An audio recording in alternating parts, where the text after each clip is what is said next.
Hi friends, இன்றைக்கி காய் பிரியாணி எப்படி பண்ணலான்னு பார்க்கலாம். ஃபஸ்ட்டு அதுக்கு குக்கரில் எண்ணெய் ஊற்றிருக்கோம்.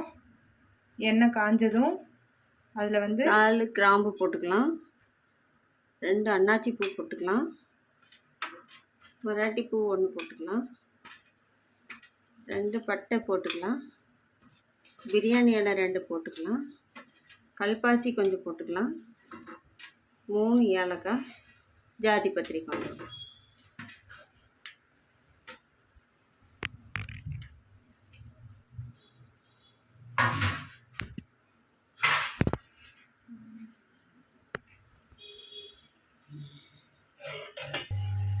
இப்போ ஸ்பைசஸ் நல்லா இதானதுக்கப்புறம் பொரிஞ்சதும் வெங்காயம் போட்டுக்கலாம்.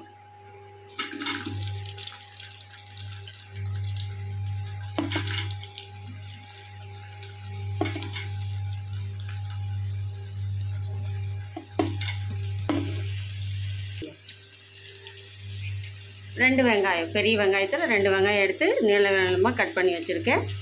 ஒரு கொத்து கருவேப்பிலை போட்டிருக்கேன், ஒரு பச்சை மிளகாய் போட்டிருக்கேன்.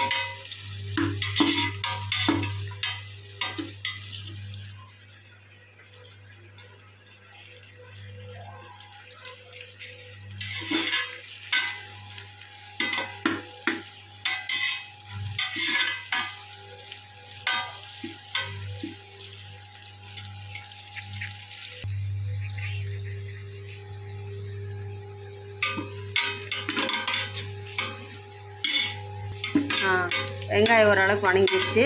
இந்த பதத்தில் இருக்கும்போது நம்ம இஞ்சி பூண்டு பேஸ்ட் போட்டுக்கலாம். 1 ஸ்பூன் போட்டுக்கலாம், 1.25 ஸ்பூன் போட்டுக்கலாம்.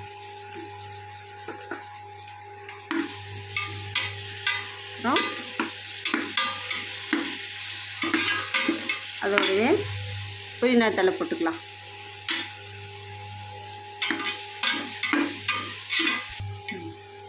புதினா தழை நான் காய வச்சு நிழலில் காய வச்சு எடுத்தது தான் போட்டிருக்கேன். நீங்கள் அதே மாதிரி பண்ணிக்கலாம். புதினா தழை வாங்கிட்டு அது அழுகி வீணாக போகும் ஃப்ரிட்ஜில் வச்சு. அதை வாங்கிட்டு நிழல் உணர்த்தி எடுத்து வச்சுக்கலாம். ஸ்டோர் பண்ணி வச்சுக்கிட்டா எப்போ வேணாலும் போட்டுக்கலாம்.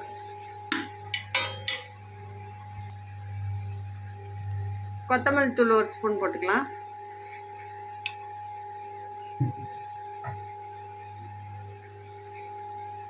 மஞ்சள் பொடி 1 ஸ்பூன் போட்டுக்கலாம்.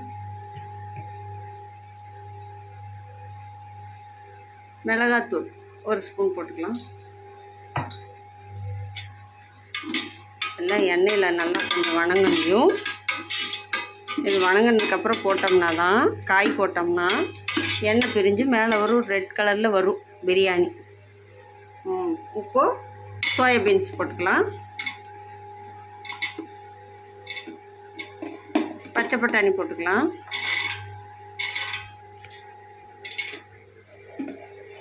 கேரட் போட்டுக்கலாம். எல்லாமே ஒரு 100-150 கிராம் தான் எடுத்து வச்சுருக்கேன். பீன்ஸ் போட்டுக்கலாம்.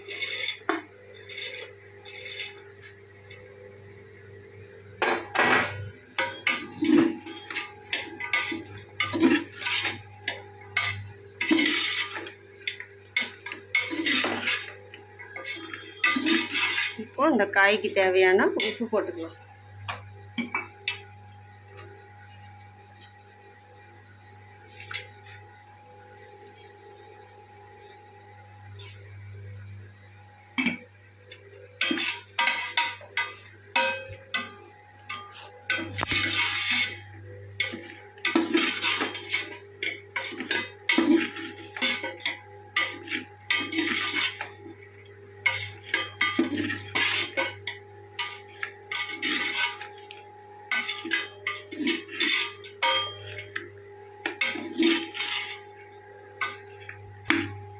இந்த ஸ்டேஜில் தக்காளி போட்டுக்கலாம்.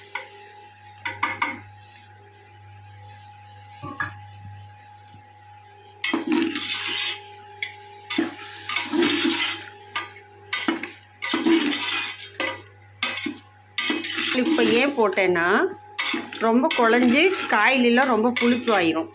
அதுக்காக நான் லாஸ்ட்டாக போட்டிருக்கேன். இது அப்படியே முழுசாக இருக்கும், ரொம்ப குழையாது. சாப்பாடு வேகும்போது அது ஈக்குவலாக வெந்துடும்.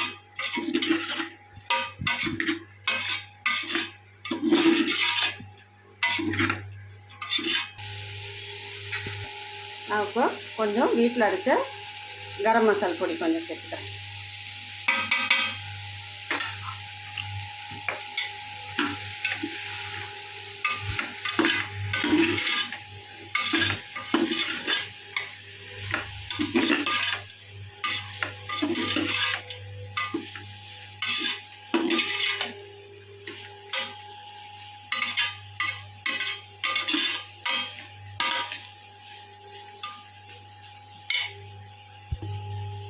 இப்போ நான் வந்து வீட்டரிசி தான், புழுங்கல் அரிசியில் தான் செய்கிறேன். நீங்கள் வந்து பாஸ்மதி அரிசியில் கூட இதை ட்ரை பண்ணி பார்க்கலாம். இதில் பண்ணாலும் புழுங்கரிசிலே சாப்பாடு நல்லாயிருக்கும்.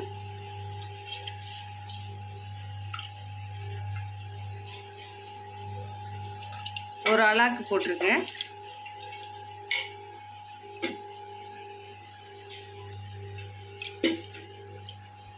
லைட்டாக 2 பெரட்டை பரட்டி விட்டுக்கலாம். ரொம்ப பெரட்டினோம்னா அரிசி உடஞ்சிரும். ஏன்னா நம்ம ஊற வச்சுருக்கோம். லைட்டாக 2 பெரட்டு பரட்டி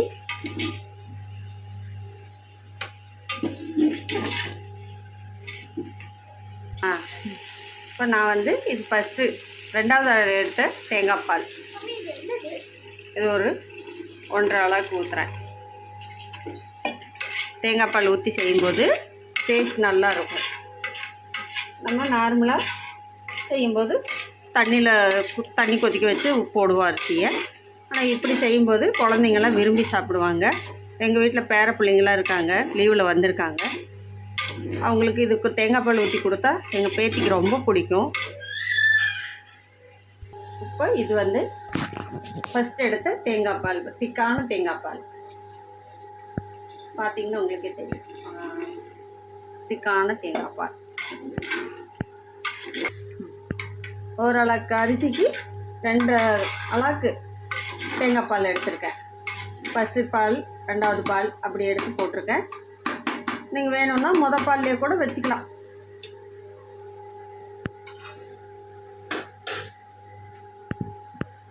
ஓகே,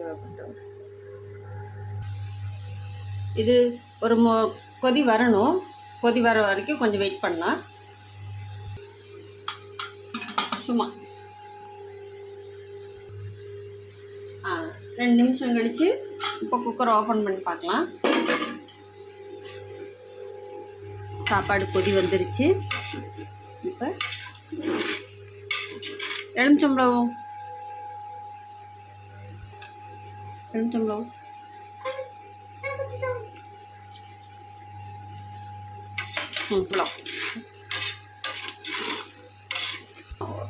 ஒரு அரை எலுமிச்சம்பழம் புளிஞ்சு விட்டுக்கலாம். நான் சாறு எடுத்து வச்சுருக்கேன், அதை ஊற்றிக்கலாம். இப்போ அடுப்பு கொஞ்சம் சிம்மில் வச்சு குக்கர் மூடி போட்டுக்கலாம்.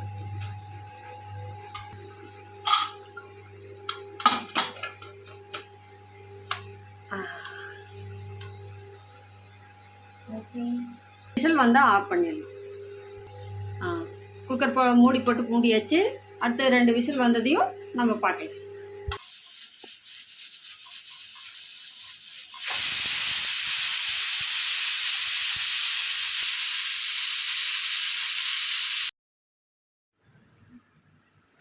நம்ம குக்கர் விசில் அடங்கிடுச்சு.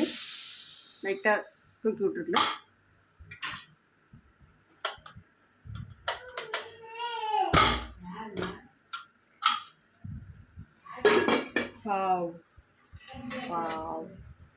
சாப்பாடு எப்படி இருக்குன்னு பார்க்கலாம்.